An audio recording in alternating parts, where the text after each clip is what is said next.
Start बेटा, let's start.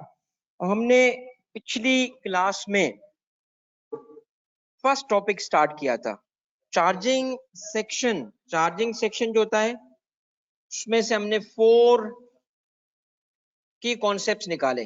कहा कि टैक्स लगाने के लिए लाजमी है पर्सन का होना, टैक्सेबल इनकम का होना, टैक्स ईयर का होना और फिर टैक्स रेट्स का होना। फर्स्ट टॉपिक हमने स्टार्ट किया पर्सन, और कहा पर्सन सेक्शन 80 के मुताबिक कितने हैं? 7। मुर्तजा बेटा वो पेन शायद सिस्टम में नहीं है, चेक करो जरा।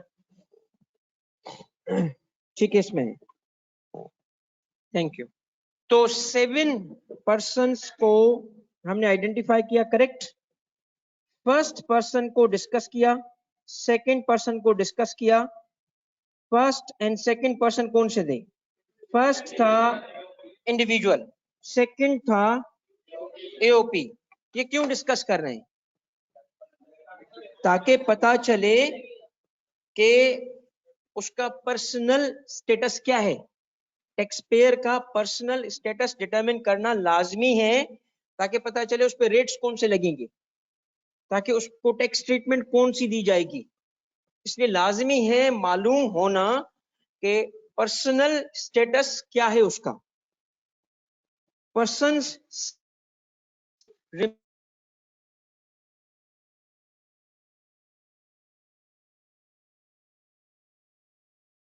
टू और 3। अच्छा, अब ये जो कंपनी है इसके बारे में तफसील अभी नहीं आएगी, दिस इज टू अर्ली, क्योंकि आपके कैफ 2 टैक्स प्रैक्टिसेस के सिलेबस के मुताबिक कंप्यूटेशन या कैलकुलेशन सिर्फ और सिर्फ नॉन कॉर्पोरेट एंटिटीज की कोर्स का हिस्सा है। कंप्यूटेशंस, कैलकुलेशंस कॉर्पोरेट एंटिटीज का कोर्स का हिस्सा नहीं है, कोर्स ये फाइनल है, सीफैप है। तो इसीलिए हम कंपनी की डिस्कशन कि कंपनी कहते किसको है थोड़ा सा डिफर कर देंगे, अब इसको कवर नहीं करेंगे क्योंकि ये हमारे कोर्स में से थ्योरेटिकल सिनारियो बेस्ड क्वेश्चन की हद तक तो है, कंप्यूटेशन नहीं है। मगर इस वक्त इतना बता दूं आपको कि इनकम टैक्स लॉ में जिस एंटिटी को कंपनी बोला गया है उसका कॉन्सेप्ट कंपनी लॉ के कॉन्सेप्ट से बहुत बड़ा है। टैक्स लॉ ने इवन नॉन कॉर्पोरेट एंटिटीज को भी कंपनी बनाया है। इसलिए नहीं कि वो उनको कंपनी के स्ट्रक्चर में लाना चाहता है, इसलिए कि उनका टैक्स का तरीकेकार कंपनी वाला होना चाहिए। ठीक है, अब आप सिर्फ और सिर्फ क्यूरियोसिटी खत्म करने के लिए, ये अभी जो शो करूंगा मैं वो पढ़ा नहीं रहा, सिर्फ दिखाने के लिए, आपको बताने के लिए कि कॉर्पोरेट स्ट्रक्चर की जो मैं बात कर रहा हूं वो किस तरह से। सेक्शन 80 में जो इसकी डेफिनेशन मौजूद है वो सिर्फ शो कर रहा हूं जस्ट फॉर द सेक कि आपको की क्यूरियोसिटी खत्म हो कि इसमें क्या चीजें आएंगी। इसके अंदर मल्टीपल एंटिटीज को कंपनी बनाया गया। टैक्स की कंपनी में मल्टीपल एंटिटीज हैं। ठीक है, ये थोड़ा सा अच्छा,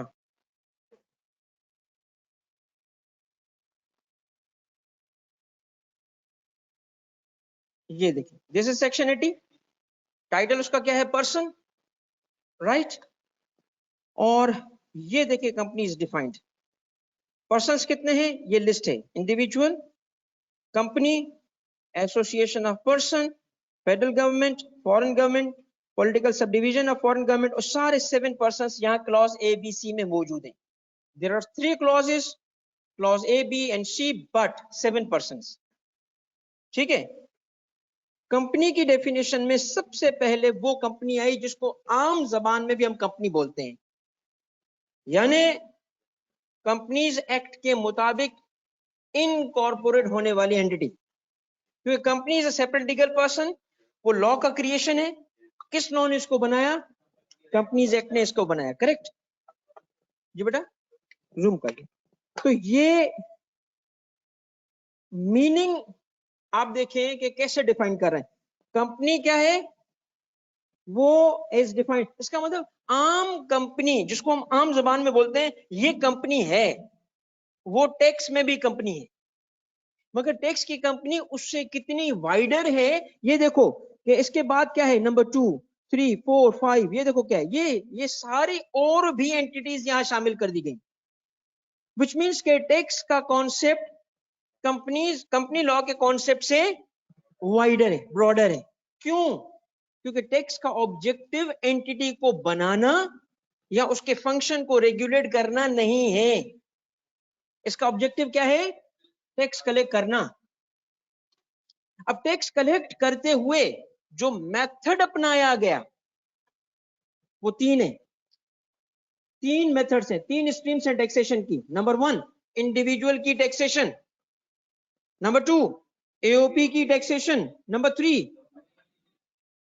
ये टैक्स लॉ में 80% ऑफ द प्रोविजन तीनों के लिए सेम है, मगर 20% के अराउंड मुख्तलिफ भी हैं, जिसमें इंडिविजुअल को अलग रखा गया है कंपेयर टू एओपी, जिसमें एओपी को अलग रखा गया है कंपेयर टू कंपनी, और जिसमें कंपनी को अलग रखा गया है कंपेयर टू बोथ। अब ये कंपैरिजन हम नहीं करेंगे, ये एडवांस लेवल की बात है, मगर इतना बता दूं कि इंडिविजुअल और एओपी पे हाथ हल्का है, हौला है। कंपनी का सिर्फ एक पॉइंट दोनों का डिफरेंस सीख लें। अभी रेट, टैक्स रेट इंडिविजुअल और एओपी का प्रोग्रेसिव है।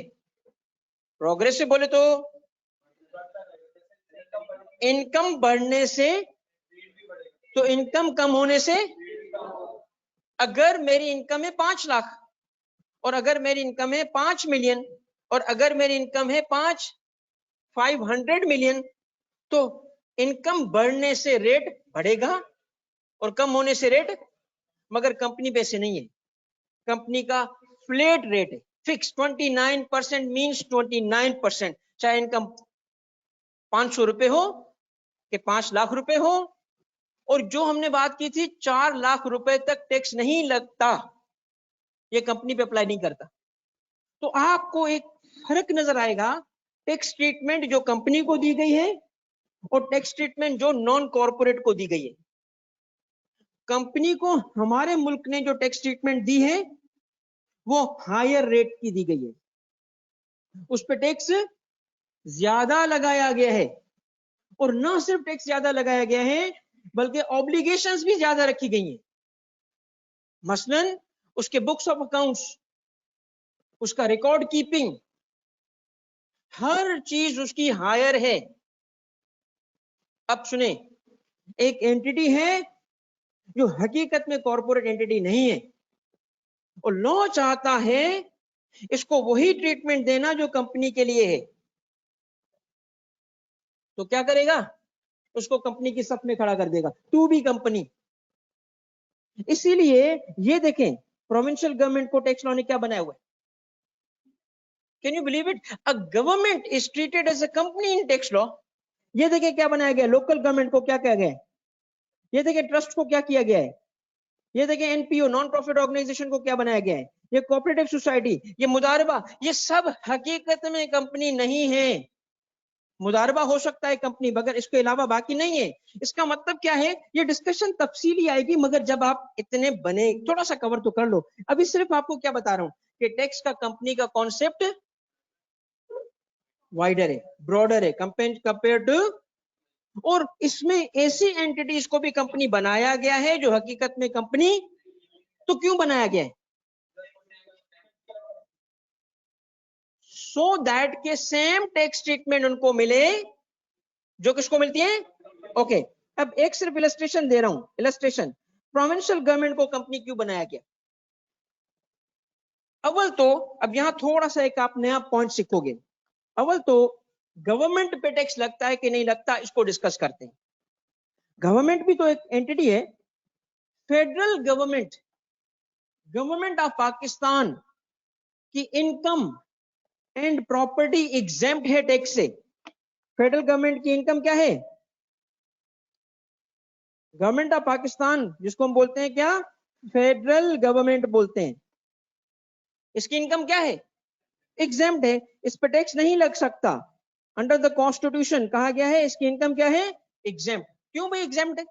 चलो ना होती एग्जेम्प्ट तो क्या होता उसको देख लेते हैं। फेडरल गवर्नमेंट टैक्स कलेक्ट कर रहा है खुद से। इनकम टैक्स कौन कलेक्ट करता है? Federal government. एफबीआर क्या है? फेडरल गवर्नमेंट है ना भाई। तो देखें क्या है, फेडरल गवर्नमेंट की इनकम थी 100, खुद पे ही टैक्स लगाया उसने 10 रुपए का, लगाया ना खुद। तो नेट ऑफ टैक्स जब उसकी अपनी इनकम क्या बनी? 90। तो खुद से टैक्स कितना कलेक्ट किया था? 100। उसको ऐड करो तो इनकम क्या हो गई? 100। यानी खुद से टैक्स 10 रुपए जो कलेक्ट किया था कहां जाएगा? तो टैक्स लगाने का फायदा है। जब आपकी इनकम 100 रुपए हो, टैक्स खुद ही कलेक्ट करना है, लगा लो इनकम टैक्स, तो होगा क्या? आपकी इनकम 90 रह जाएगी। मगर जो 10 रुपए खुद से कलेक्ट किए वो अपनी जेब में दोबारा डालेंगे, तो होगा क्या? इसके लिए डिपार्टमेंट बनाएगा, खर्चा करना पड़ेगा। इसीलिए क्या किया गया? इसको एग्जेम्प्ट किया गया। फेडरल गवर्नमेंट की इनकम पे एग्जेम्पशन है, कोई इस पे शक नहीं है। मगर प्रोविंशियल गवर्नमेंट्स की क्या बात है? देखिए प्रोविंशियल गवर्नमेंट की अगेन ट्रीटमेंट है सेम सेम, यानी ये भी एग्जेम्प्ट है, प्रोविंशियल गवर्नमेंट भी एग्जेम्प्ट है। मगर यहां कंडीशन है। वो कंडीशन क्या है कि प्रोविंशियल गवर्नमेंट का जो टेरिटोरियल ज्यूरिसडिक्शन है, टेरिटोरियल ज्यूरिसडिक्शन क्या मतलब? टेरिटोरियल ज्यूरिसडिक्शन क्या मतलब? कि जो फॉर एग्जांपल भाई, अगर हम एग्जांपल लेते हैं सिंध की, सिंध गवर्नमेंट, पंजाब गवर्नमेंट, ठीक है, तो इसकी ज्यूरिसडिक्शन क्या है? सिंध के प्रोविंस तक। इसकी ज्यूरिसडिक्शन क्या है? पंजाब के प्रोविंस तक। तो कहा गया कि एज लॉन्ग एज वो provincial government with in the same province, with in the same province, इसका मतलब सिंध गवर्नमेंट अगर सिंध सूबे में इनकम कमाए, पंजाब गवर्नमेंट पंजाब के सूबे में इनकम कमाए, वो एग्जेम्पशन। तो नतीजा क्या निकला? अगला पॉइंट बताओ, खुद बताओ बगैर पढ़े, बताओ ये चीज कि अगर वो सूबे से निकल के इनकम कमाएंगे टैक्स होगी। तो इसका मतलब क्या है कि प्रोविंशियल गवर्नमेंट की इनकम पे टैक्स लग सकता है। Yes it can be taxed, there is a possibility. सुनना वो पॉसिबिलिटी क्या है, सुनो ये सुनना। पहला कौन सी इनकम टैक्सेबल? ये बिजनेस इनकम। याद रखना स्पेसिफाई किया है कॉन्स्टिट्यूशन ने, बिजनेस इनकम। किसकी? प्रोविंशियल गवर्नमेंट की। कौन सी? Outside its jurisdiction. अब आउटसाइड इट्स ज्यूरिसडिक्शन का क्या मतलब है? अपनी टेरिटरी से बाहर। अब कितना बाहर? प्रोविंस से बाहर, मगर कितना बाहर? क्या मुल्क के अंदर या मुल्क से बाहर भी? मुल्क के बाहर भी हो सकता है। विच मीन्स कि सिर्फ ये नहीं है कि पाकिस्तान में कहीं हो। अगर कोई प्रोविंशियल गवर्नमेंट ऐसी है जो इतनी लायक बन जाए, हम दुआ करते हैं बन जाए, कि ऐसी एक्टिविटी करें कि मुल्क के लिए पैसे कमा सकें, तो अपने सूबे में कमाएंगे, नो टैक्स, सूबे से बाहर निकल के खाएंगे। अब आपसे सवाल ये पूछता हूं कि जब इसकी इनकम पे टैक्स लगने की पॉसिबिलिटी है, तो प्रोविंशियल गवर्नमेंट को पर्सन तो बनाना पड़ेगा, पर्सन तो बनाना पड़ेगा। अब लॉ को यहां फैसला करना था कि गवर्नमेंट पे कम टैक्स लगाऊं कि ज्यादा टैक्स लगाऊं, प्रोविंशियल गवर्नमेंट पे कम टैक्स लगाएं या ज्यादा टैक्स लगाएं। अगर लॉ चाहता इस पे कम टैक्स लगाना, प्रोविंशियल गवर्नमेंट को एओपी बना देता, उसकी मर्जी। उसने कहा नहीं, कम टैक्स नहीं लगाऊंगा, ज्यादा टैक्स लगाऊंगा, ऑब्लिगेशन भी ज्यादा रखूंगा। तो क्या बना दिया उसको? क्यों बनाया कंपनी? क्या चीफ मिनिस्टर अपने विजिटिंग कार्ड पे लिख सकता है कि I am the chief executive of the Sindh incorporation limited, Punjab inc limited? लिख सकते हैं? नहीं, because it's not a company. तो टैक्स लॉ उसको कंपनी क्यों बोल रहे हैं? टैक्स लगाने की हद तक बोल रहे हैं। समझ आ गई बात? अब पॉइंट सिर्फ इतना है मेरे बच्चों कि देखिए आपको सिर्फ एक मैंने आइडिया देना था। This is not the subject right now कि कंपनी के स्ट्रक्चर को समझें, कंपनी की टैक्सेशन को समझें। ये एडवांस लेवल का पॉइंट है, ये भी का नहीं है। अभी हमने 2 पर्सन्स को समझना था, और वो पर्सन्स कौन से थे? इंडिविजुअल और एओपी। दोबारा मैं बात कर रहा हूं कि हमने जिन पर्सन्स को इस वक्त समझना है वो ये है। नंबर 1 क्या है बच्चों, बताओ? इंडिविजुअल। इंडिविजुअल किसको कहते हैं? Human being. दूसरा क्या था? एओपी। तीसरा क्या है? अब कुछ आइडिया हुआ? अच्छा, ये वो लिस्ट है जो बार बार रिपीट होती रहेगी, मगर इसके बाद कुछ और पर्सन्स भी हैं। नंबर 4 कौन है? Federal government. नंबर 5 कौन है? Foreign government. नंबर 6 कौन है? Political sub division. Sub division किसकी? Of foreign government. और आखिरी कौन सा है? Public international organisation. अब इन दोनों को मैं डिवाइड करता हूं 2 कैटेगरीज में, कैटेगरी 1 या category A and category B. ये कैटेगराइजेशन क्यों कर रहा हूं? इसलिए कि category B is non taxable. Category B की इनकम पे टैक्स फेडरल गवर्नमेंट पे टैक्स है नहीं, अभी तो हमने पढ़ा कि नहीं है। फॉरेन गवर्नमेंट पे टैक्स है, होता तो कमाल हो जाता, हम अमेरिका को टैक्स कर देते, जापान को टैक्स कर देते। फॉरेन गवर्नमेंट पे टैक्स कैसे लगा सकते हैं हम भाई? नहीं। नंबर 3 पॉलिटिकल सब डिविजन क्या है? सुने, ये जो एम्बेसीज है यहाँ पे, ये एम्बेसीज जो यहाँ पे हैं, इसको हर लैंग्वेज में अलग अलग नाम रखा जाता है। इवन आप देखें कि इसको क्या बोलते हैं? High commission. हाई कमीशन बोलते हैं, हाई कमिश्नर बोलते हैं, तो एम्बेसी भी बोलते हैं, हाई कमीशन भी बोलते हैं। तो जर्मन में क्या बोलते होंगे? फ्रेंच में क्या बोलते होंगे? तो ऐसी डिस्क्रिप्शन लॉ ने दी कि कुछ भी उसका नाम है कवर हो जाएगा इस पर्सन। क्या बोला? Political sub division. भाई क्या पॉलिटिकल सब डिविजन का मतलब समझिए? डिपार्टमेंट, गवर्नमेंट का डिपार्टमेंट। तो क्या ये किसी फॉरेन गवर्नमेंट के डिपार्टमेंट है? फॉरेन अफेयर्स डिपार्टमेंट है। तो एम्बेसी क्यों नहीं लिखा? अगर एम्बेसी लिखता तो हाई कमीशन निकल जाता। एम्बेसी एंड हाई कमीशन दोनों लिख देता तो जर्मन और फ्रेंच में क्या लिख कहते हैं वो निकल जाता। तो उसने कहा छोड़ो, सबको कवर करना है, एनिमल लिख दो, सब कवर हो गए। ठीक है ना, सब कवर हो गए। वो ये डिस्क्रिप्शन लाया पॉलिटिकल।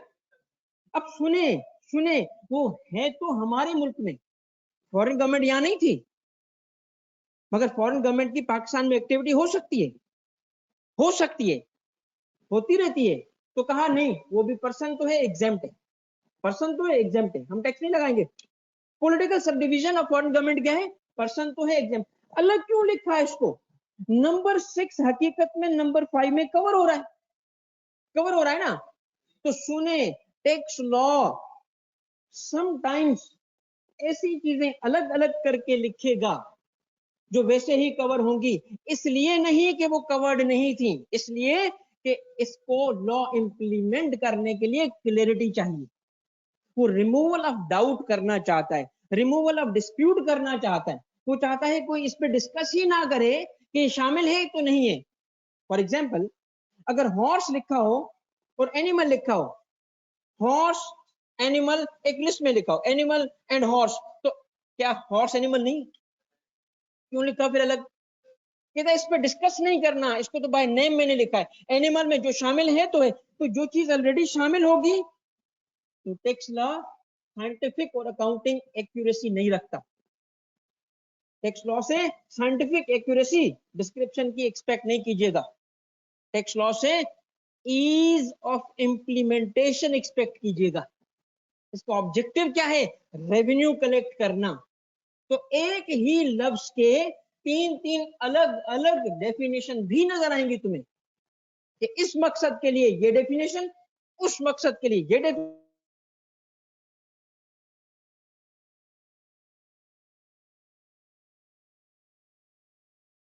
तो हर चीज लिखेगा, खोल खोल के लिखेगा। यहां नंबर 6 को ना भी लिखता तो नंबर 5 में वो कवर हो रही थी। तो अलग क्यों लिखा? डिस्कशन ही ना हो। क्या एम्बेसी पर्सन है? डिस्कशन ही नहीं करेंगे हम। क्यों नहीं करेंगे? नंबर 6। अगर नंबर 5 होता डिस्कशन हो सकता था, अब नहीं होगा डिस्कशन। समझ आई? उसके बाद क्या है? Public international. ये क्या है? International organisation, United Nations, World Bank, IMF, SAARC, OIC, ये भी सब पर्सन है, इन पे भी टैक्स नहीं है। तो अब सवाल क्या बनता है, कैटेगरी बी के पर्सन्स अगर टैक्स नहीं देंगे तो पर्सन ही क्यों है, फिर उसको पर्सन क्यों बनाया गया? सुने, इसलिए नहीं पर्सन बनाया गया कि इनको टैक्स लगाना था, इसलिए इनको पर्सन बनाया ताकि इन पे ऑब्लिगेशन रखी जा सके।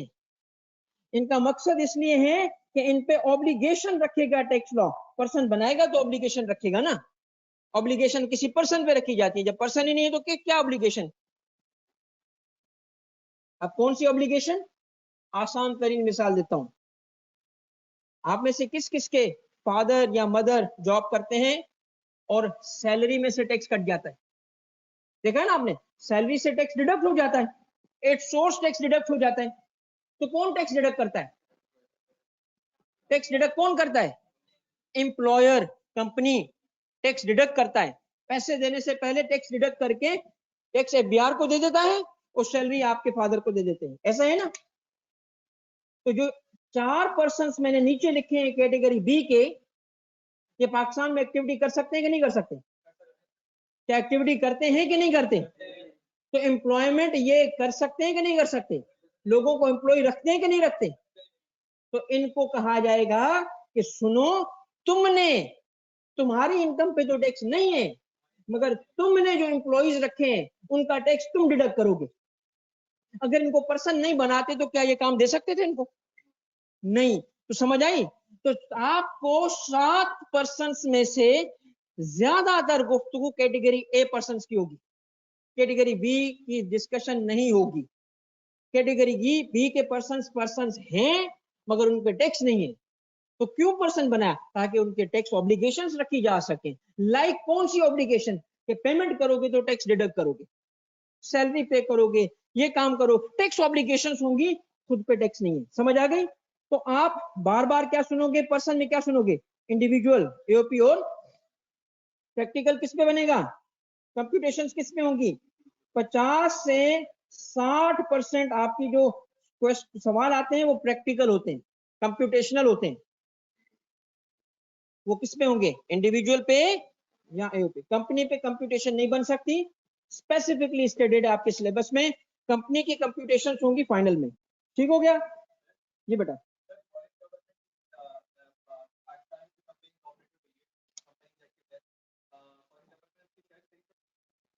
हाँ बिल्कुल खरीद सकती हैं हमारे। मैं समझ गया हूँ आपका सवाल बेटा। आपके सवाल का जवाब मैं देता हूँ। इसकी रिसेंट एग्जांपल बताता हूँ आपको। सीपेक जो चाइनीज गवर्नमेंट का है ना, चाइनीज गवर्नमेंट है ना, तो चाइनीज गवर्नमेंट ने यहाँ कंपनीज बनाई हुई है गवर्नमेंट की ओनरशिप में। मगर बेटा अगली बात सुन लो फिर आप सवाल करो। A foreign company and a foreign government are two different entities. जब हमने बात की है कंपनी की, तो this includes a foreign company. A foreign company is not tantamount to a foreign government, क्योंकि इसकी रिसेंट मिसाल जो है ना मैंने आपको दी, इसकी पुरानी मिसाल देता हूं। पीएसओ क्या है?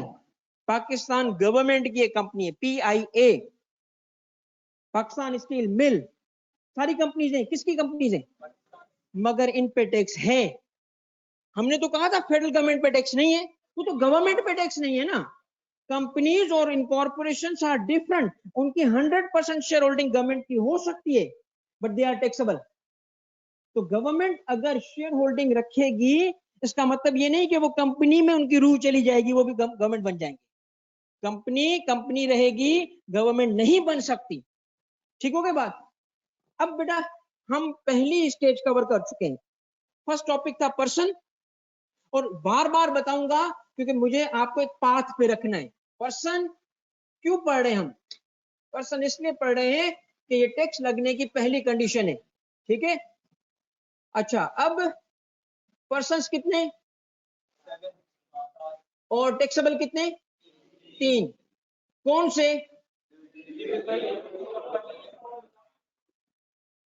एहसन सिद्दीकी ऑनलाइन बेटा एम्बेसीज पे टैक्स नहीं है, एम्बेसीज पे टैक्स नहीं। आगे चल के आप एग्जेम्पशन का टॉपिक पढ़ोगे उसमें आपको पता चलेगा कि जो एम्बेसडर होते हैं, फॉरेन एम्बेसीज होती हैं, ये प्रिविलेज्ड पर्सन है, इनमें पाकिस्तानी लॉ अप्लाई नहीं करता।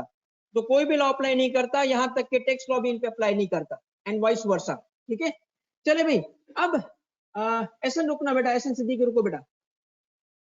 फॉरेन सीज पर ये रिदा शाह बेटा क्या है, फॉरेन सीज का क्या मतलब है? चले बेटा ऑनलाइन के बेटा, जब मैं ऑन कैंपस पे सवाल होता हूँ तो खामोश होते हैं, खामोश तो नहीं होते, उनका मेरे पास आवाज नहीं आती, तो जब मैं उन पे जाऊंगा तो आपने खामोश रहना है टोटल। अब सुने मेरे बच्चों, तो चलो आगे बेटा। ऑनलाइन के बच्चे 1 सेकंड रुक लो बेटा, रुक जाओ, मैं आपको सफिशिएंट टाइम दूंगा, every query will be answered.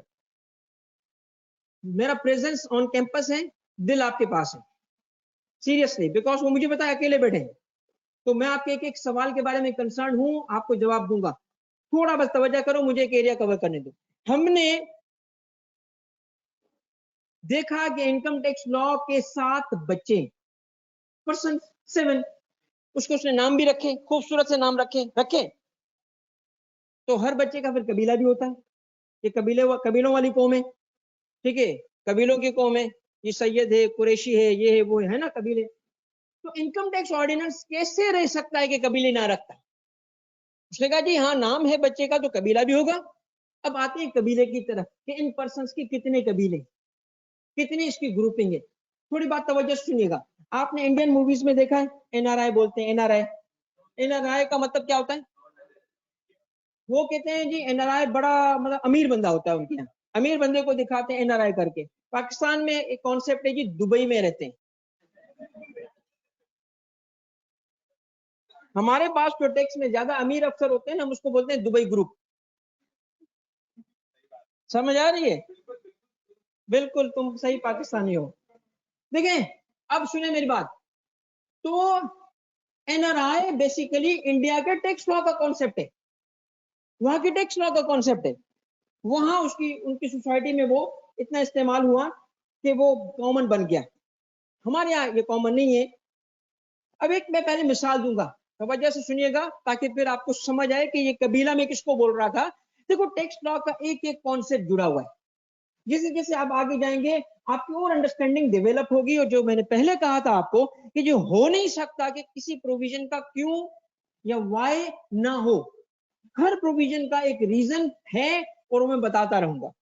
देखिए, पहली बात अगर मैं आपको एक मिसाल दूं कि एक है राहत पताली है, सिंगर हैं, अच्छे भी हैं, अच्छा गाते हैं, ओके। देखिए, कहां से कमाते हैं? मगर कहां से? पाकिस्तान से, इंटरनेशनली, ओवरसीज, और उसमें भी ज्यादा कहां से? इंडिया से। ठीक है ना? तो अब सुने, हमने कहा ये तो हमारा बंदा है कि नहीं है ना? तो इसकी इनकम पे किसका हक? साडा हक है तेरा। हम कहेंगे हमें टैक्स दो, है कि नहीं? दूसरी तरफ इंडिया वाले बोलेंगे कमाया कहां से? हमारी जमीन से। तो किसका हक? हमारा हक। इस बीच में राहत पताली कहेगा तुम लड़ रहे हो, मैं गाना बंद कर दूंगा। तुम लड़ो भाई, मैं अकेला बंदा, तुम मुल्क लड़े। तो देखो, क्रॉस बॉर्डर ट्रांजेक्शन होती है, क्रॉस बॉर्डर ट्रांजेक्शन गुड्स में होती है, लोगों में होती है ना? तो दो मुल्क तो लड़ते रहेंगे, हर मुल्क कहेगा मुझे ज्यादा टैक्स चाहिए, हर मुल्क कहेगा कि जी मुझे ज्यादा टैक्स चाहिए। अब सुनना, कॉन्सेप्ट सुनना बेटा, थोड़ी तवज्जो चाहिए, क्योंकि आप बहुत बहुत अर्ली कुछ कॉन्सेप्ट इंट्रोड्यूस कर रहा हूं। एक है रेजिडेंस प्रिंसिपल। नहीं रुको, रेजिडेंस ये उस तक ला रहा हूं, रेजिडेंट नॉन रेजिडेंट तक ला रहा हूं, मगर कैसे? जरा कॉन्सेप्ट बनाते हुए। मैंने कहा था ये बिल्डिंग ऐसी बनेगी कि तुम तोड़ के दोबारा बना सकोगे, नहीं बना सके मेरे स्टूडेंट ही नहीं। तो अंडरस्टैंडिंग डेवलप करें। देखो, इल्म बोरिंग नहीं हो सकता। इल्म जो है ना, मैं समझता हूं जितना मजा किसी चीज को सीखने में होना चाहिए और किसी चीज में नहीं है।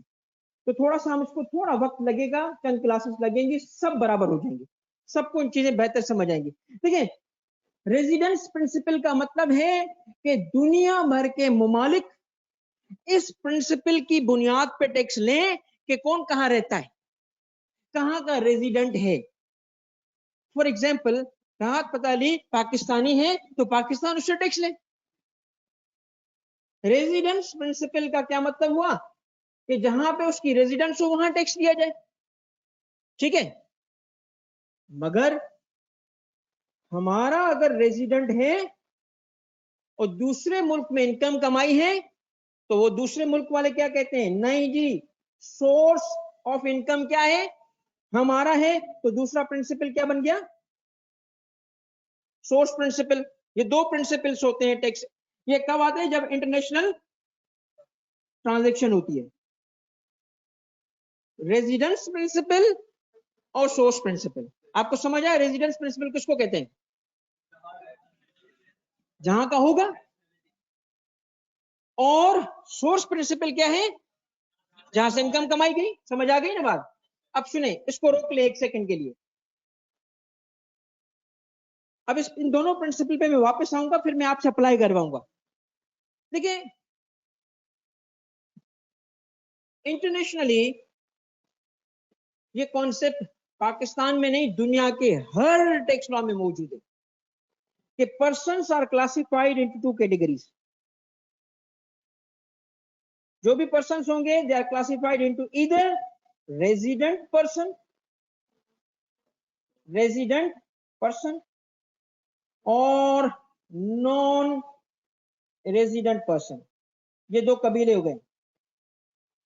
पर्सन्स को टैक्स लॉ ने दो कबीलों में तोड़ दिया, इधर you are a resident person और अ नॉन रेजिडेंट। इससे क्या होगा, अब ये बनते किस बेसिस पे हैं, रूल्स क्या है रेजिडेंशियल स्टेटस को तय करने के, वो हम देखते हैं। बट वहां पहुंचने से पहले ये दो कैटेगरीज बनाई क्यों गई। Why do we classify persons into resident and, इसकी रीजन है ये कि अगर वो पर्सन होगा रेजिडेंट, रुके बेटा थोड़ी तवज्जो, तो उस जैसे पाकिस्तान में वो रेजिडेंट है तो पाकिस्तान का लॉ कहता है कि उसकी Pakistan source income, PSI Pakistan source income as well as foreign source income, यानी world income, entire income, world, इसको कहते हैं वर्ल्ड इनकम। उस बंदे की सारी income, Pakistan source income and foreign source income, दोनों कहां टैक्स होंगी, पाकिस्तान में। अब ये पॉइंट आप नोट कर लो कि रेजिडेंट बनने से क्या फर्क पड़ेगा, रेजिडेंट बनने का क्या इफेक्ट है, उसका स्कोप ऑफ इनकम तय हो जाएगा। उसका स्कोप ऑफ इनकम कैसे तय हो जाएगा। अब आप हो टैक्स एडवाइजर, आपके पास एक बंदा आता है कहता है जी इस साल मेरा टैक्स रिटर्न फाइल करें। आप उससे क्या पूछोगे, बिजनेस कौन सा है, इनकम कौन सी है, स्ट्रक्चर ऑफ बिजनेस क्या है। आप उससे पूछोगे कि बताओ इंडिविजुअल हो, कंपनी हो, कौन हो। दूसरा सवाल क्या पूछोगे उससे, रेजिडेंट है या नॉन रेजिडेंट है। उससे क्या पता चलेगा कौन सी इनकम इसकी पाकिस्तान में टैक्स होगी, ठीक है। मगर अगर वो पर्सन नॉन रेजिडेंट है तो सिर्फ और सिर्फ उसकी पाकिस्तान सोर्स इनकम टैक्स की जा सकेगी। अब ये चीज आप पहले नोट कर लो और याद कर लो ताकि हम आगे बढ़ सकें। बताएं रेजिडेंशियल स्टेटस की सूरत में पर्सन्स की कितनी कैटेगरीज हैं, दो, कौन सी, रेजिडेंट और, रेजिडेंट बनने से क्या होगा,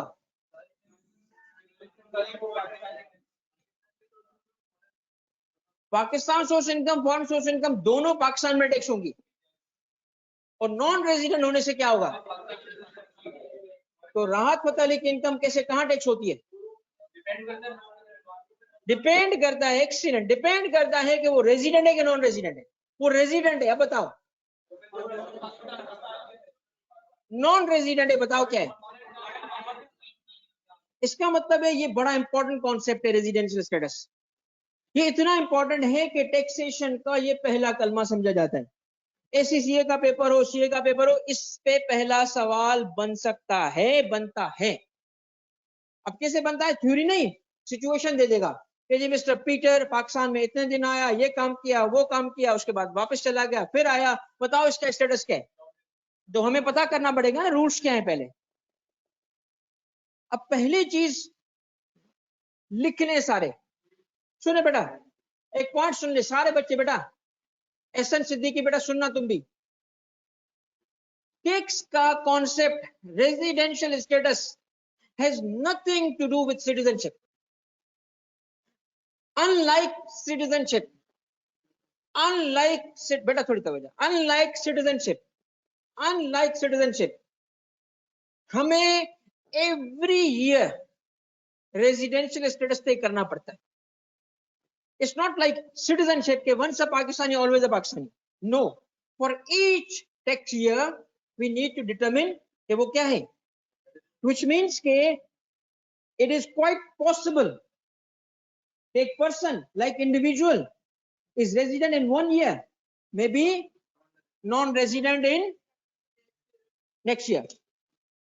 अब तक जो मैंने कवर किया, let me recap. 7 persons, 2 classification residential status की, रेजिडेंट नॉन रेजिडेंट, और रेजिडेंट नॉन रेजिडेंट बनने से scope of income, scope of income, scope of income क्या है? रेजिडेंट की कौन सी इनकम टैक्स करेंगे हम? नहीं, नाम बताओ। Pakistan source and non resident की कौन सी? अच्छा, अब देखिए एक मिसाल, ये देखिए एक मिसाल, वही राहत फतेह अली, इसका टैक्स ईयर है टैक्स ईयर 2021। अभी आप सीखोगे किसको कहते हैं टैक्स ईयर। इनकम कुछ इस तरह थी, पाकिस्तान और इंडिया, पाकिस्तान से 2, इंडिया से 8, से मिलियंस और billions whatever. In this year अगर राहत Fateh Ali in this year, यह एग्जाम्पल 1, एग्जाम्पल 2 रेजिडेंट पर्सन था, नॉन रेजिडेंट पर्सन था, ए की केस में कितना अमाउंट टैक्स होगा? बी की केस में कितना टैक्स होगा? 2। अब आप ए के केस को स्टडी करो, ए का केस स्टडी करो और बताओ प्रॉब्लम क्या है, प्रॉब्लम क्या है। मुझे 1 मिनट दीजिएगा, जरा घर से बार बार कॉल आ रही है तो मैं इसको रिसीव कर लूं। बताएं प्रॉब्लम क्या है। ए की सूरत में कोई प्रॉब्लम आएगा, there is a big problem a case में, वो आइडेंटिफाई करो जब तक। 1 मिनट बेटा, ऑनलाइन के बच्चे 1 मिनट में मैं आ रहा हूं, ठीक है? बताएं जब तक आइडेंटिफाई करें। आइडेंटिफाई हुआ नहीं हुआ? क्या प्रॉब्लम है बेटा? ये देखो लिखा है रेजिडेंट, वो रेजिडेंट है पाकिस्तान का। सर इंडिया वो अपोज करेगा कि तो कोई फाइल वहां पाकिस्तान में कर इंडिया को कुछ नहीं मिलेगा। Problem who said this? Excellent, ये फ्यूचर का टैक्स वाला है, ठीक है बेटा। डबल टैक्सेशन, ऑनलाइन का बच्चा बेटा, डबल टैक्सेशन हो रही है, एक ही इनकम 2 दफा टैक्स हो रही है। पाकिस्तान में भी टैक्स हो रही है, इंडिया में भी टैक्स हो रही है। बताओ कौन सी इनकम? ये देखें, पाकिस्तान के लिए 10, पाकिस्तान के लिए 10 है, इसका मतलब 10 कहां टैक्स हुआ? क्यों पाकिस्तान में टैक्स हुआ? तो ये 8 इंडिया में भी टैक्स हुआ, तो इसका मतलब 8 पे कितनी दफा टैक्स लगा? क्रॉस बॉर्डर ट्रांजैक्शन तो होगी नहीं, इंटरनेशनल ट्रेड तो डिस्करेज होगा। रेजिडेंशियल स्टेटस में अब अप्लाई करो वो 2 प्रिंसिपल जो मैंने शुरू में इंट्रोड्यूस। कौन से प्रिंसिपल्स हैं? प्रिंसिपल्स बताओ कौन से? कौन से? रेजिडेंस प्रिंसिपल पे टैक्स करना। और अब मैं आपका इम्तिहान ले रहा हूं, मुझे पता चल जाएगा कि मैंने कितना अच्छा पढ़ा है। इस चार्ट को देखें और बताएं कि पाकिस्तान ने और इंडिया ने कौन से प्रिंसिपल फॉलो किए अपनी टैक्स ट्रीटमेंट देने के लिए। इंडिया ने सोर्स प्रिंसिपल फॉलो किया और पाकिस्तान ने अब इसका एक्सीलेंट यार, I am a good teacher. अब इसका वॉइस वर्सा करो, नो डाउट नो डाउट। अब इसका वॉइस वर्सा करो, वॉइस वर्सा, वॉइस वर्सा से एक इंडियन पाकिस्तान में आता है, हम इसको जाने ही नहीं देंगे, ऐसे कैसे जाएगा? हाँ, चाय पिलाएंगे, ठीक है। तो एक इंडियन पाकिस्तान में आता है, नाच गाना दिखा के चला जाता है, होते है ना, आते थे, अभी तो खैर बाल कम है। से एक सिंगर है, कोई आर्टिस्ट है, पाकिस्तान में आया, कोई नाम बताओ। अरिजीत सिंह। अरिजीत नहीं आएगा।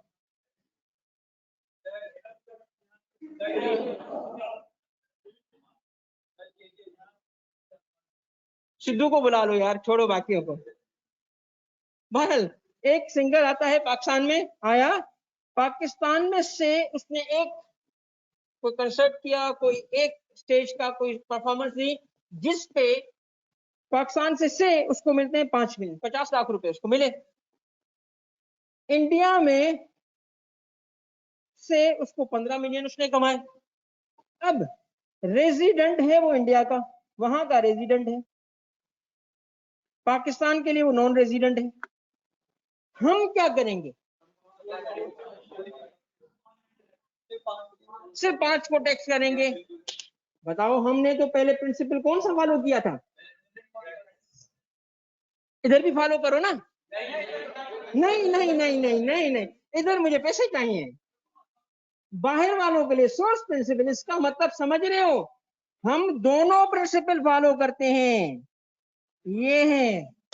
अब आपको मैं बता रहा हूं, ये चीज जो है ना, आपको कोई नहीं पढ़ा सकता, यहाँ पढ़ाते नहीं है कि पीछे लॉजिक क्या है, रीजन क्या है, रट्टा तो लगवा देंगे, मगर ये नहीं बता सकेंगे कि ऐसा क्यों है।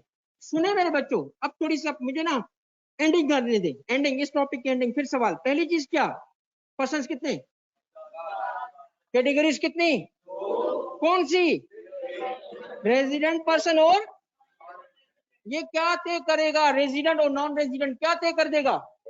स्कोप, किसका स्कोप? इनकम का। ये इनकम बता देगा, रेजिडेंट होने से कौन सी टैक्स होगी और नॉन रेजिडेंट होने से, ये कौन तय करेगा? नहीं, कौन तय करेगा? रेजिडेंशियल स्टेटस तय करेगा। रेजिडेंट बन गया, बताओ उसकी इनकम कौन सी होगी? रेजिडेंट है हमारे यहाँ, बताओ, पाकिस्तान सोर्स, फॉरेन सोर्स, दोनों यहाँ टैक्स होंगी, और नॉन रेजिडेंट है तो हम, इसका मतलब है जब कहते हैं पाकिस्तान सोर्स, फॉरेन सोर्स, दोनों यहाँ टैक्स करेंगे, कौन सा प्रिंसिपल फॉलो कर रहे हैं? हमारा रेजिडेंट है। और जब कहते हैं कि नॉन रेजिडेंट की यहाँ पे पाकिस्तान सोर्स, तो हम ही टैक्स करेंगे, तो कौन सा प्रिंसिपल फॉलो कर रहे हैं? आई समझ? अब एक सेकंड रुकिएगा बेटा, थोड़े से आप कुछ मैकेनिक्स चेक कर लूं, फिर सवाल कीजिए, ठीक है।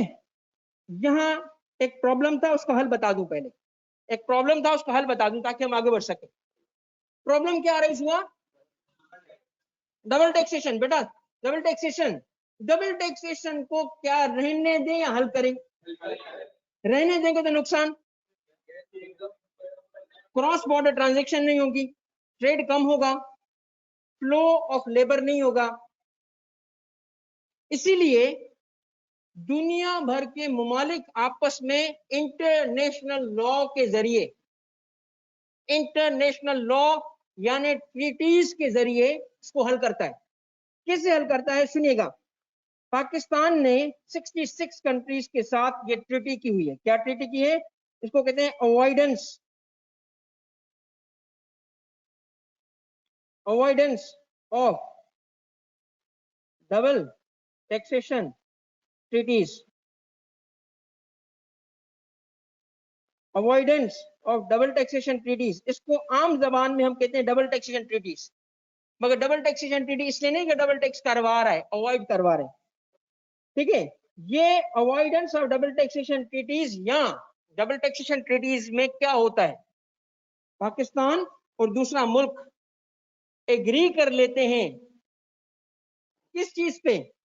कि कोई एक प्रिंसिपल एग्री करते हैं कि फला इनकम, जैसे मैं आप पाकिस्तान अमेरिका की एक ट्रीटी बताता हूं, पाकिस्तान यूनाइटेड स्टेट्स की ट्रीटी के मुताबिक रॉयल्टी इनकम वही टैक्स होगी जो इन्वेस्टमेंट करेगा। रॉयल्टी इनकम कहां टैक्स होगी? जो इन्वेस्टर होगा, इन्वेस्टमेंट करेगा। यानी पाकिस्तान अगर अमेरिका में इन्वेस्टमेंट करे तो पाकिस्तान में वो इनकम टैक्स हो रही होगी। इस प्रिंसिपल का हमें नहीं फायदा हुआ, यूएस को फायदा होगा, क्योंकि इन्वेस्टमेंट हम कहां करेंगे? वो इधर कर रहे होते हैं। तो केएफसी से, पिज्जा हट से, मैकडोनल्ड से जो रॉयल्टी जाती है पाकिस्तान में टैक्स नहीं होती। क्यों? ट्रीटी पाकिस्तान में अर्न हो रही है, पाकिस्तान में अर्न है। Pakistan source principle, US residence principle, दोनों जगह टैक्स हो सकती थी, दोनों जगह टैक्स हो सकती थी। हमने कहा नहीं, डबल टैक्स नहीं करेंगे। हम गए, आप ले जाओ। इसको कहते हैं डबल टैक्सेशन ट्रीटीज। 66 कंट्रीज के साथ जो हमारी डबल टैक्सेशन ट्रीटीज हैं, वो ये देखते हुए की गई हैं कि हमारे मुल्क का फायदा कहां है, ट्रेड में या टैक्स में। ट्रेड में या टैक्स में। तो हमने कहीं टैक्स छोड़ा, कहीं ट्रेड छोड़ा, अपने इंटरेस्ट के हिसाब से हमने ट्रीटीज की हैं। समझ आई बात? अब आपकी डबल टैक्सेशन ट्रीटीज लकीली अभी तो क्या फाइनल का कोर्स भी नहीं है, फाइनल में भी कोर्स नहीं है, उसको पढ़ेंगे नहीं, मगर कॉन्सेप्ट पता होना चाहिए। मुझे पता है डबल टैक्सेशन ट्रीटी की मैं तीसरी क्लास में बात क्यों कर रहा हूं, बताओ क्यों कर रहा हूं? ताकि आपको क्या समझा सकूं कि रेजिडेंशियल स्टेटस में जो डबल टैक्सेशन आ रहा था वो हकीकत में नहीं होगा। क्यों नहीं होगा? क्यों? ट्रीटीज मौजूद हैं, ट्रीटीज मौजूद हैं। वो उसको अब उसको कैसे खत्म करेंगी हमारा सब्जेक्ट नहीं है जी, उसमें हम नहीं जाएंगे। सेकंड बात, जो रिमेनिंग कंट्रीज है उनके साथ तो ट्रीटी नहीं हमारी, वहां तो डबल टैक्सेशन हो जाएगी। फिर पाकिस्तान ने कहा, सुनो, पाकिस्तान ने कहा अच्छा, हमारे मुल्क में फिर एक सेक्शन रखा 103, जिसके मुताबिक फॉरेन, लिखिएगा नहीं, ये बहुत एडवांस आगे चीजें आएंगी, फॉरेन टैक्स क्रेडिट, जिसके मुताबिक हम अपना राइट छोड़ते हैं। अगर वो मुल्क वहां टैक्स हो रहा है, यहाँ पे टैक्स होगा, तो हम कहते हैं जितना तुमने वहां टैक्स दिया है ना, हमारे टैक्स से लेस कर लो, लेस कर लो। ये चीजें अभी बाद में सीखेंगे आप। इसको कहते हैं यूनिलेटरल बेनिफिट। एक तो था बायलेटरल, दोनों कंट्रीज, तुमने मुझे बेनिफिट दिया, मैं भी तुम्हें बेनिफिट दूंगा। एक था तुम नहीं दे रहे बेनिफिट, मगर मैं फिर भी तुम्हें बेनिफिट दूंगा। बताओ क्यों? ट्रेड को प्रेफर किया हमने। बात समझ आई? अब सुने, सिर्फ इतनी बात याद रखें कि डबल टैक्सेशन को किसने हल किया? दो चीजों ने, एक तो ट्रीटीज ने, दूसरा फॉरेन टैक्स क्रेडिट के सेक्शन ने। कैसे हल किया? ये बहुत एडवांस बातें आगे पढ़ेंगे। अब आते हैं हम अगले स्टेज की तरफ। बेटा तवज्जो चाहिए टोटल, अब मुझे चाहिए तवज्जो। मोहम्मद तहा, किस चीज को रिपीट करना है बेटा? अब हमें तवज्जो चाहिए सबकी, सारे ऑनलाइन बच्चे की और ऑन कैंपस बच्चे की। इसका मतलब है कि ये चीज एहसन सिद्दीकी, रुकना बेटा थोड़ा सा, मैं भी टॉपिक कंप्लीट करूंगा, फिर तुम्हारे सवाल की तरफ आऊंगा। सुनने मेरी बात। इसका मतलब ये बात बड़ी इंपॉर्टेंट है कि हम इस पे क्लियर होने चाहिए कि एक पर्सन रेजिडेंट कब बनता है और नॉन रेजिडेंट कब बनता है। ठीक है? इस पे जो सवाल बनता है वो सवाल सिचुएशन बेस्ड होता है, सिनारियो बेस्ड होता है, और इस पे पूरा इनकम टैक्स के एक्सक्लूसिव सेक्शंस मौजूद हैं। सेक्शन 81 से ये स्टार्ट हो रहे हैं, और आराम से याद भी करा दूंगा, समझा भी दूंगा, और बहुत सी प्रैक्टिस भी करवाऊंगा, ताकि आपको एग्जाम में कम से कम टाइम में ये सॉल्व कर सके। पहली बात ये है कि रेजिडेंट पर्सन से साथ हर पर्सन का हमें तय करना पड़ेगा रेजिडेंशियल स्टेटस अलग अलग।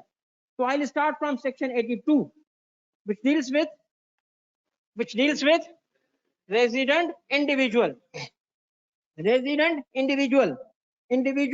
इसके लिए रेजिडेंट इंडिविजुअल, इसके लिए there are two rules. Last attempt में 3 थे, एक ओमिट हो गया। तो जो बच्चा अगर पहले लास्ट अटेम्प्ट दिया है, लॉ चेंज हो गया, काफी चेंजेस हैं इस दफा, बहुत सारी चेंजेस हैं जो फाइनेंस एक्ट ने किए हैं। आईकेप सिलेबस में कोई चेंज नहीं है। केप 6 था, और केफ 2 बना सेम सिलेबस इसका, मगर जो फाइनेंस एक्ट 2021 था उसने बड़ी चेंजेस कर दी। तो तवज्जो करेगा वो खास तौर पे बच्चा कि यहाँ रूल 2 हो चुके हैं। जो नया बच्चा है उसके लिए टेंशन कोई नहीं है। सबसे पहले आता है रूल नंबर 1। रूल नंबर 1 क्या है? An individual shall be a resident individual for a tax year. तो ये वही बात है जो मैंने कहा था, for each tax year you need to determine the status. कब? if the individual is, now this is the key word, present in Pakistan. It's not working presence. उस पर्सन का सिर्फ प्रेजेंस काफी है, उस इंडिविजुअल का पाकिस्तान में होना काफी है, उसका यहाँ इनकम अर्न करना लाजमी नहीं है। Present in Pakistan for a period or periods amounting in aggregate to, period or periods amounting in aggregate to, now this is the most important thing, 183 days, 183 days or more in a tax year. अब इस चीज को highlight करने के लिए कि आपको समझ आए कि कौन कौन सी बात नोट करनी थी। सबसे पहली बात, हम किसका स्टेटस पढ़ रहे हैं? इंडिविजुअल का। उसमें कितने रूल्स थे? 2। रूल नंबर 1 में क्या आया? सुने, सबसे पहले क्या आया? इंडिविजुअल का presence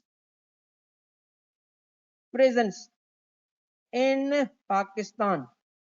first key word is presence. Second, presence in Pakistan,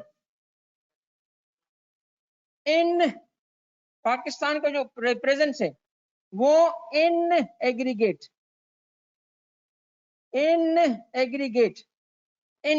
का क्या मतलब है? सुनो, इन एग्रीगेट का मतलब था कि सपोज करें कि वो किसी टैक्स ईयर की शुरुआत में फर्स्ट मंथ में पाकिस्तान आता है, 31 दिन पाकिस्तान में रहता है, वापस चला गया, फिर उसके बाद अगले 2 महीने पाकिस्तान में आया ही नहीं, फिर पाकिस्तान में आता है, और उसके इसका मतलब क्या है कि जो आगे उसने 183 डे का लिमिट रखा वो इस तरह लाजमी नहीं है कि आया कंटिन्यूअसली 183 डेज रहे और बीच में वापस ही ना जाए, ऐसा नहीं है।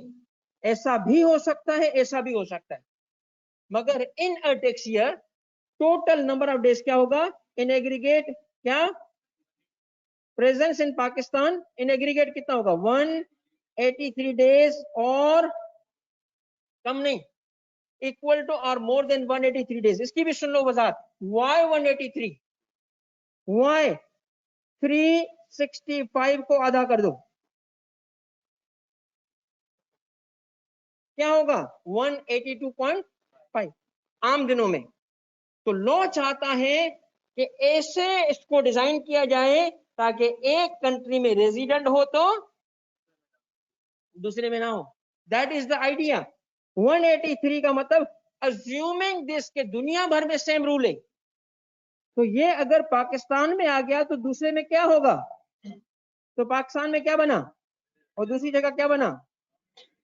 दिस इज द आइडिया कि आधा एक उसमें एक नंबर ज्यादा हो ताकि एक में रेजिडेंट दूसरे। मगर even then there is a possibility कि वो एक से ज्यादा कंट्री में रेजिडेंट हो। कैसी ये पॉसिबिलिटी है? से हम कहते हैं अज्यूमिंग के पाकिस्तान और दूसरा मुल्क से यूके, पीके एंड यूके, क्योंकि हम पीके यूके जाते हैं,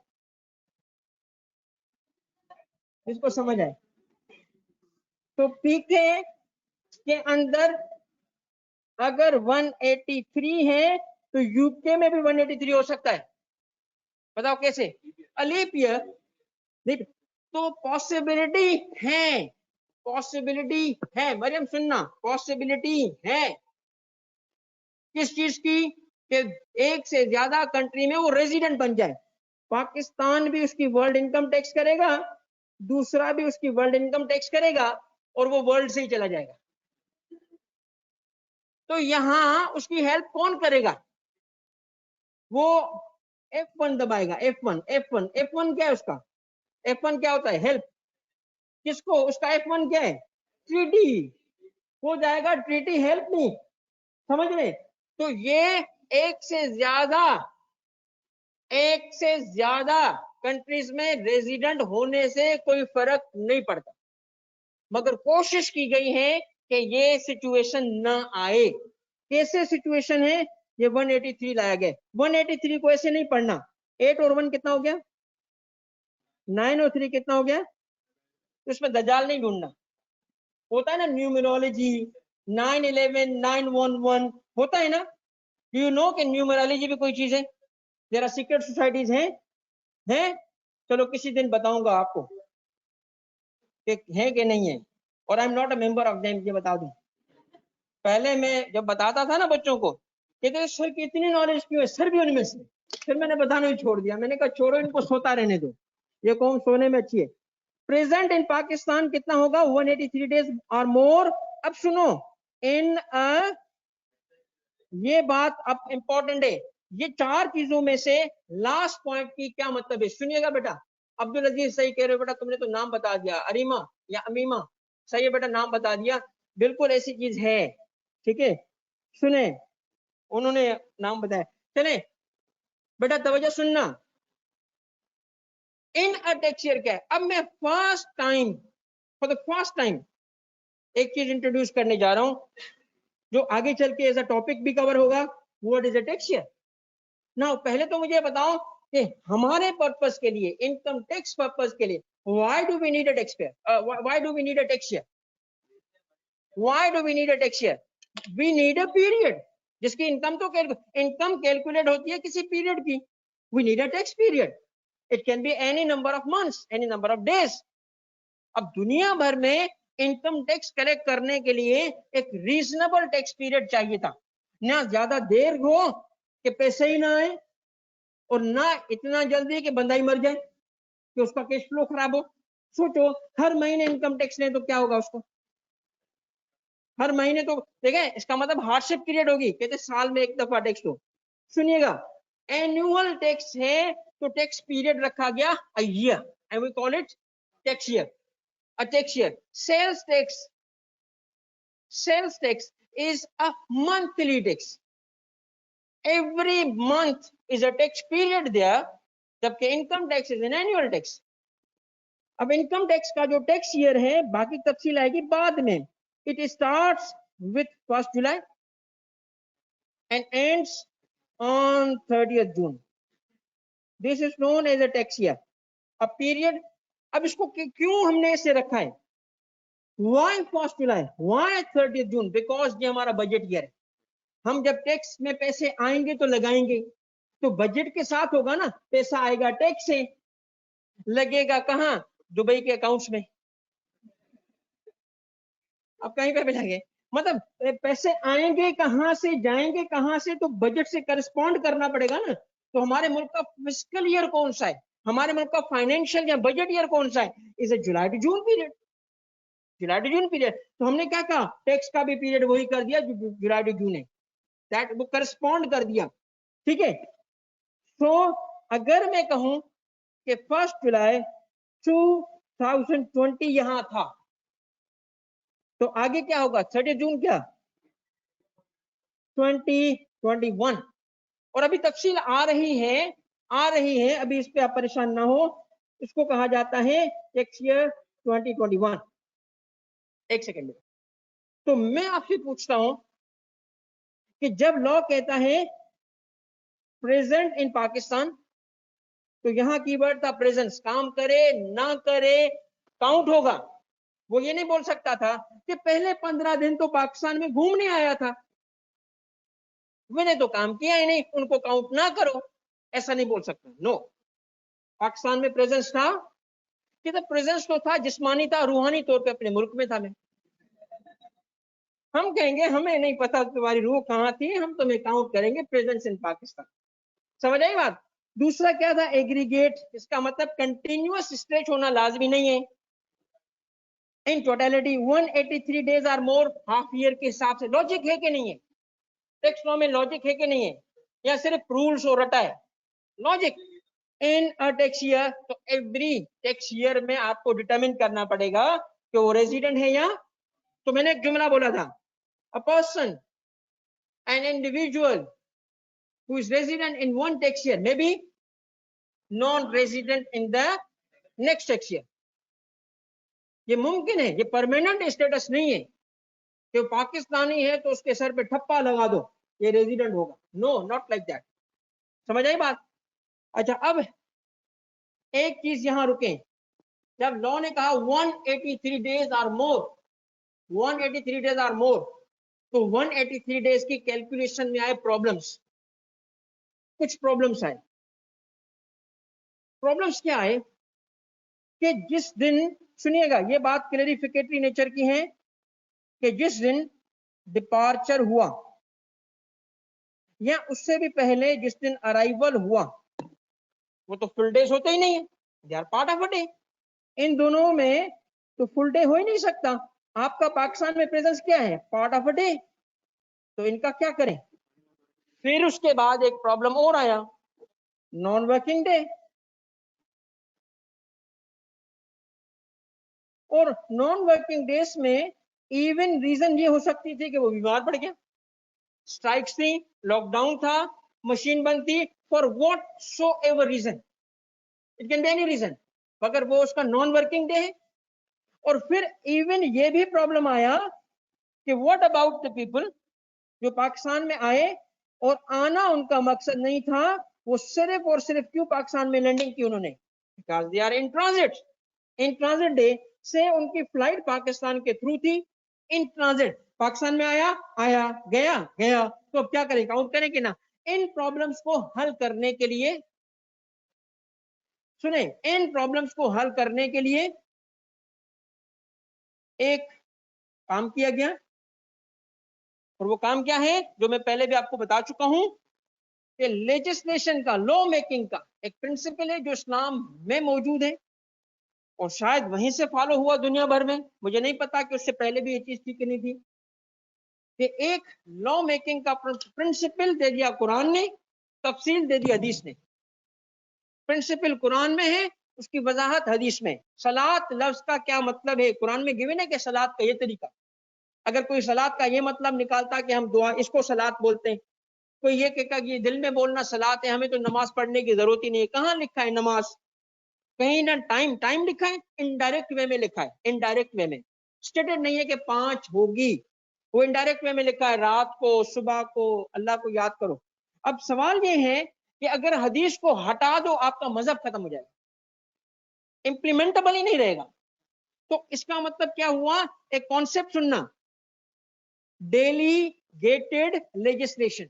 डेलीगेटेड लेजिस्लेशन, कुछ चीजें ऐसी होती हैं कुछ सिचुएशन के हिसाब से तय होती हैं। तो लॉ मेकर क्या करता है? कुछ चीजें खुद बताता है, खुद बताता है। इनकम टैक्स ऑर्डिनेंस में जो कुछ लिखा है वो लेजिस्लेचर की रिजा है, ये उसका इंटेंशन है कि मैं ये चाहता हूं। फिर उसने क्या किया? एक सेक्शन बनाया 238। सेक्शन 238 में क्या लिखा?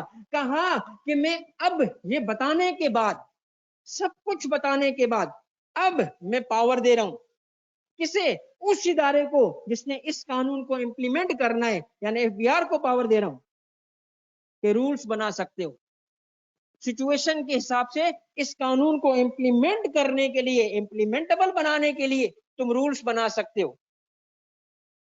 तो रूल्स आपके कोर्स में दो चीजें, income tax ordinance 2001 and income tax rules 2002।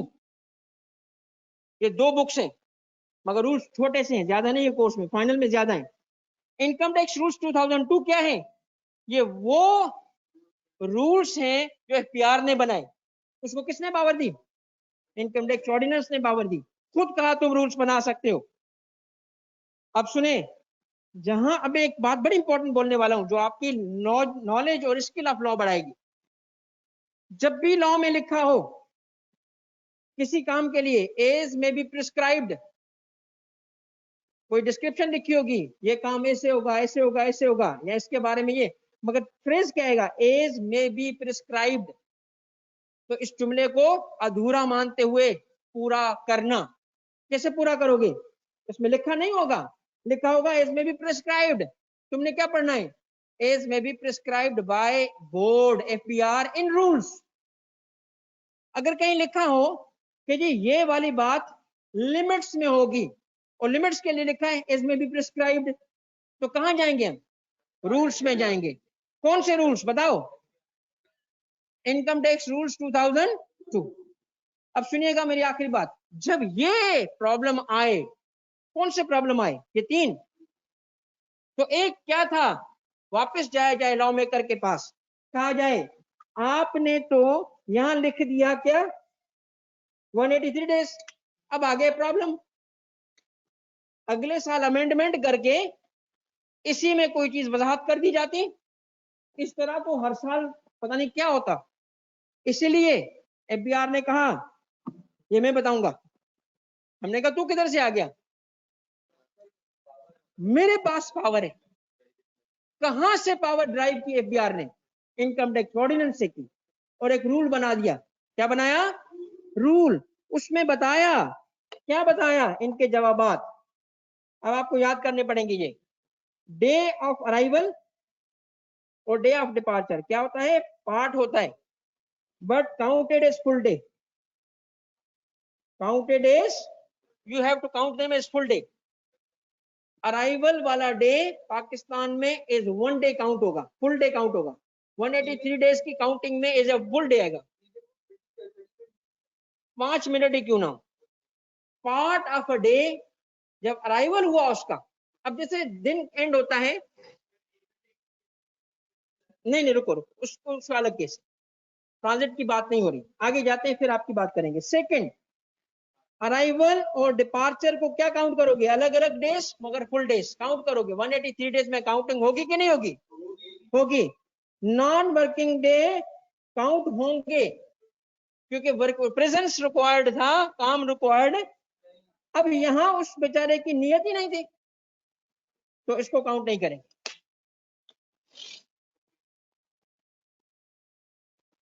ठीक है,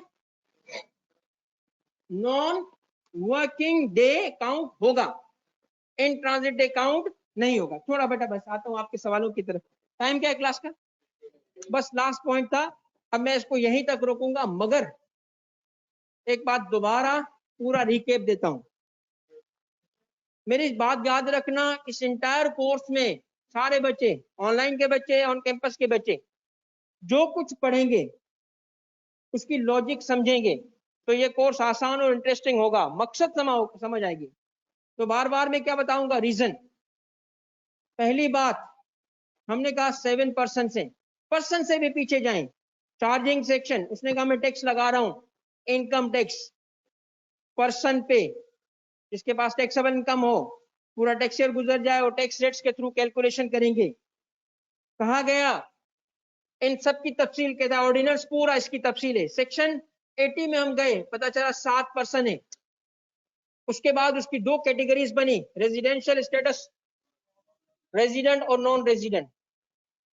उसके बाद हमने कहा इंडिविजुअल कब रेजिडेंट बनेगा? दो रूल्स है। Rule number 1, present in Pakistan in aggregate for 183 days or more in a। फिर इसके बाद सुने, क्योंकि 183 डेज था तो कैलकुलेशन में मसाइल आए। क्या मसाइल आए? अराइवल का डे क्या होगा, डिपार्चर का डे क्या होगा, नॉन वर्किंग डे क्या होगा, और इन ट्रांजिट डे का क्या होगा। इस पे एफबीआर ने रूल बना के वजाहत कर दी कि डे ऑफ अराइवल और डिपार्चर और non working day full day count होंगे, और जबकि इन ट्रांजिट डे काउंट। ये था आज का टॉपिक। एक छोटी सी बात बेटा, सबको मैं कहूंगा, सुनिएगा सारी क्लास। क्लास बेटा, एक बात जो मैं इंट्रोड्यूस करने वाला हूं, क्लास सुने बेटा, सारे तवज्जो सुने। वो ये कि ये सारे कॉन्सेप्ट्स अभी आपके नए होंगे, और दिस इज द टाइम कि हम फाउंडेशन को स्ट्रॉन्ग बनाएं। तो विद इन फ्यू डेज बेटा, विद इन फ्यू डेज आपका फर्स्ट क्विज होगा। तो you have to get ready for frequent quizzes. आपने मुझे, ये मेरी बात सुन लो, क्लास ऑन कैंपस की क्लास बेटा सुन ले बेटा, और तवज्जो सुने, क्योंकि ये आपके पते की बात है। मैं ये कतन नहीं सुनना चाहता आप लोगों से कि सर तैयारी का टाइम नहीं मिला। मैं इस दफा इतनी फ्रीक्वेंट क्विज़ेस करूंगा और कतन नहीं सुनूंगा कि जी आप बोले तैयारी का, ये तैयारी का टाइम ही तो है, आप जाके आज पढ़ लो, क्यों वेट कर रहे हो किसी चीज का। तो आपका फ्रीक्वेंट क्विजेज होंगे और एमसीक्यू क्विजेज तो बहुत सारे रखे जाएंगे, कंप्यूटेशनल सिचुएशन वाले तो होंगे, बट एमसीक्यू क्विजेज में इसलिए रखूंगा कॉन्सेप्ट की क्लैरिटी। देखिए एक बात में सुन लें, मेरा तजुर्बा है जैन बेटा, बिल्कुल मैं शेयर करूंगा, बुक के बारे में बताऊंगा, सब सुने। मेरा तजुर्बा है कि जो कुछ अगर मैं पढ़ाऊं, कितने ही अच्छे तरीके से पढ़ा लूं और जाते वक्त खुद को शाबाशी भी दूं कि आज तुमने अच्छा पढ़ाया, मगर यकीन कर लो बच्चे से जब बोलता हूं ना बता, तो बच्चा ऐसा कानून बनाता है, ऐसा कानून बनाता है कि मुझे उसके लिए मुल्क सोचना पड़ता है कि किस मुल्क के लिए कानून होगा। लॉ में पेपर पास करने का बुनियादी उसूल है एक्यूरेसी। लॉ में बुनियादी उसूल है एक्यूरेसी। उसको मेंटेन करने के लिए जब तक मैं वापस आके तुम्हें करेक्ट नहीं करूंगा ना, पेपर पास नहीं होगा। तो दो लर्निंग की स्टेजेस हैं बेटा, एक तो 1, उसमें हमने नहीं रुकना। 2 क्या है, तुम करो सॉल्व तो पता चले कहां खड़े हो, ताकि मैं वापस आके करेक्ट कर सकूं। कॉन्सेप्चुअल क्लैरिटी लाने का दूसरा तरीका है मेरा फीडबैक, और वो उसी वक्त होगा जब क्विज़ होंगे। मैंने सिर्फ आपसे बात इतनी करनी थी कि मुझे ये कोई भी अगर बोलेगा ना सर तैयारी का टाइम नहीं मिला, तो ये बात नहीं मानी जाएगी। तो please get ready for a quiz any day, ठीक है। मैं इसका पैटर्न इतना बता दूंगा कि क्विज कल है या नहीं है, इतना तो बता दूंगा। जी बेटा, बेटा अभी नहीं है क्योंकि मैं उसको प्रिंट करवा रहा हूँ, टेक्स्ट मैनुअल को प्रिंट करवा रहा हूँ, इसी हफ्ते अवेलेबल हो जाएगी इन अ डिफरेंट वे। थोड़ा सा तुम वेट कर लो। जी बेटा, बेटा असल में उसमें हुआ ये, मैं घर गया पीडीएफ शेयर करने के लिए सिस्टम खोला, पता चला कि मैं व्हाट्सएप ग्रुप में खुद नहीं।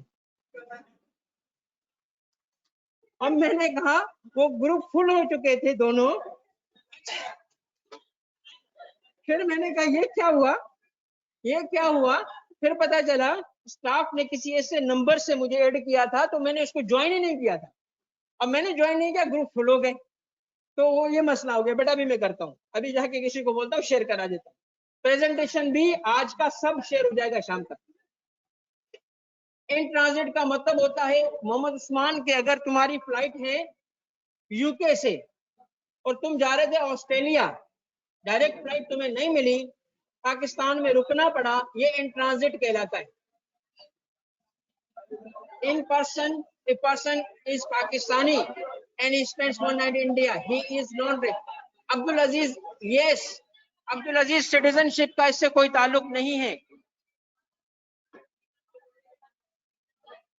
अब्दुल अहद मेमन, बेटा आईकेप का स्टडी टेक्स्ट अभी मैं लिंक नहीं करूंगा, अभी मैं अपने हिसाब से पढ़ाऊंगा, मेरा अपना तरीकेकार है, ताकि आपका स्टडी टेक्स्ट आपको एंड पे बिल्कुल पानी की तरह लगे। आपको मेरा मेथड फॉलो करना पड़ेगा।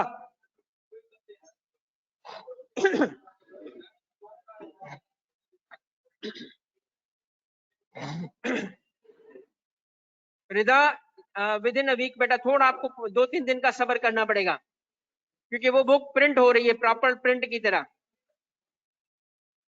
एफबीआर मैसेज सबको फाइल कर रहा है बेटा, आपका रिटर्न बनता है तो फाइल करोगे, वरना नहीं करोगे। स्टूडेंटों ने कुछ नहीं करोगे, एफबीआर सबको मैसेज कर रहा है। एफबीआर पागल हो चुका है, काम करने में पागल हो गया। एक सेकंड को देख लो बेटा। नबील, पब्लिक इंटरनेशनल ऑर्गेनाइजेशंस की एम्प्लॉइज पाकिस्तानी हैं, पाकिस्तान में हैं, उन पर टैक्स लगेगा तो एफबीआर उनसे कलेक्ट करेगा बेटा।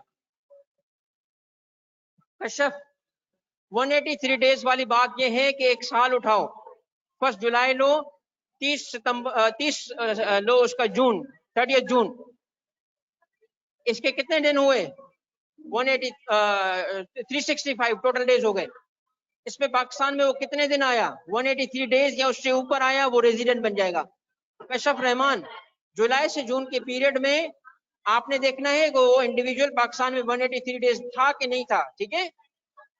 पीडीएफ शेयर करूंगा, नहीं बेटा बुक का नहीं कर सकते, उसमें बहुत मैंने मेहनत की है, वो खामखा का पब्लिक में चला जाएगा और फिर वो अपना लोग, असल में मसला ये नहीं है कि शेयर करूं, मसला ये है कि वो अपना नाम डाल देंगे, मेरा नाम डाल दे, मैं सब कुछ दुनिया को दे दूं। ग्रुप बी पर सन्स एओपी टैक्स नहीं है, नहीं है। अब्दुल अहद मेमन, बेटा ग्रुप बी पे टैक्स ही नहीं है। एओपी टैक्स क्या, उस पर टैक्स ही नहीं है बेटा। हम याद कहां से करेंगे बेटा, याद कराने की टेंशन आप ना लो, मेरी बुक से ही करेंगे, और मेरी बुक आपको विद इन फ्यू डेज मिल जाएगी। नंबर कौन सा बेटा, मेरा number?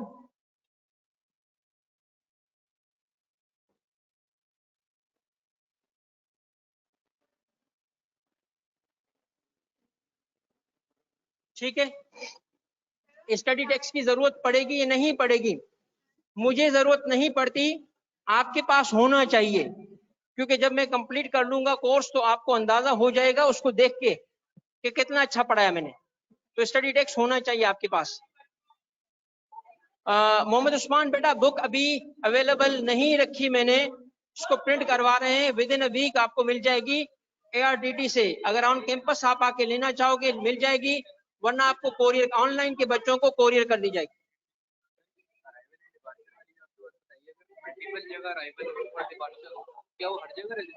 Depending upon their loss. इंशाल्लाह उस्मान, इंशाल्लाह बेटा आप और आगे जाओ। Residential means presence of permanent. Sir residential means नहीं, ऐसे नहीं नबील, ऐसे नहीं लिखते, रेजिडेंट इंडिविजुअल। मींस भी लफ्ज नहीं लिखेंगे, कहेंगे रेजिडेंट इंडिविजुअल। एक इंडिविजुअल रेजिडेंट कब बनता है? Presence of 183 days or more in a tax year in aggregate. सारी बातें लिखो बेटा। फॉरेन एम्बेसी का बंदा यहां पर अपनी इन्वेस्टमेंट करता है। एहसन देखो, फॉरेन एम्बेसी अगर यहां इनकम कमाती है उस पे टैक्स नहीं है, क्योंकि हमारा लॉ उन पे अप्लाई नहीं करता। ऐसे ही हमारी एम्बेसी पे उनका लॉ अप्लाई नहीं करता। अब ये इन्वेस्टमेंट कर सकते हैं नहीं कर सकते, उस पे टैक्स है कि नहीं है, ये थोड़ा एडवांस पॉइंट है, इस पे अलग से हम पढ़ेंगे। अगर कोई इंडिविजुअल 3 कंट्रीज में हो और किसी कंट्री में 183 डेज कंप्लीट ना हो, कोई फर्क नहीं पड़ता, वजाहत हर कंट्री अपने अपने हिस्से को टैक्स कर लेगा, तो होगा क्या, उसकी पूरी इनकम फिर भी टैक्स हो जाएगी। वजाहत बशीर, ठीक है बेटा, हर कंट्री अपने सोर्स को तो टैक्स करता ही है ना सर। हर कंट्री और सोर्स प्रिंसिपल दोनों, हर कंट्री इसी तरह है। अली जयान बेटा, हर कंट्री पाकिस्तान की तरह है, दोनों प्रिंसिपल फॉलो करते हैं।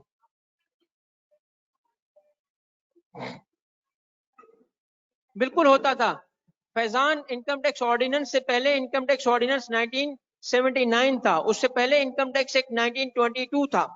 तो पाकिस्तान बनने से लेके अब तक इनकम टैक्स का वजूद रहा है।